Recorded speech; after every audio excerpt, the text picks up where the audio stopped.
In a previous video, we talked about we're going to measure a pot thickness and we're going to set it up using some gauge blocks that I put together to get 866 thousandths of an inch. And we're going to use this right here, which is called a drop indicator. We call it drop indicator because of the way this plunger drops up and down, okay? It's set on a flat granite base that has adjustable height here. You can do some rough adjusting on the height of it, all right? And the way it works is, in this case, what we're going to do with it is I'm going to use this standard gauge that I created, 866, and I use it to set a distance from the base up, 866 thousandths for checking. So I'm going to raise this up a little bit until I just load a little bit on here, close to zero, somewhere near zero. All right, tighten it all up, and I'm going to adjust this right here until my dial is set right at zero. Double check that. All right, now this is going to drop down a little bit. All right, what we got here is, we know from here to here is 866 thousandths, right? I have got a pot that's supposed to be 866 thousandths thick. So if I'm out in production and I'm running a whole bunch of these, instead of keep measuring with my micrometers, I can just set this up as a gauge and do a double check. So all I've got to do is, we know it's supposed to be at zero here, right? So I bring this up and I drop this down on top of it, and look at that.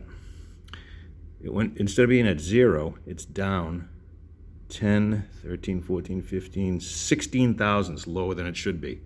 So if we have a part like this and it's supposed to be plus and minus 3, we know this is no good.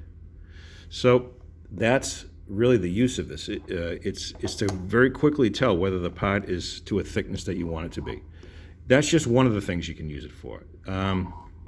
Maybe you want to know the distance from something and then going up, right? So maybe from this surface to this surface, you need to know how much that is. Well, we can do that too. So what I'm going to do is I'm going to preload this a little bit on the bottom surface to zero. All right. Adjust that so it's on zero. And then bring this up nice and easily, and then slide this underneath it, keeping count of how far the dial's going, right? So we've got two dials in one. We've got the big dial, which measures in thousandths, and then we get the little dial that measures in 100 thousandths. So every time I go full revolution, right, this moves 1 and 2, all right? So we can keep track of it that way too. So this one went less than 100 thousandths. It actually went 75. So we know that from here to here is 75 thousandths of an inch. So that's two different ways you can use this type of measuring instrument. Also worth noting is that these tips right here are replaceable. You can unscrew them and replace them with a variety of different tips that we have for different applications. It's really just depending on what you're doing and what you're trying to accomplish with your measuring, okay? So, yep, versatile tool. It's really good, used in conjunction with gauge block sets. That is the drop indicator on the granite base.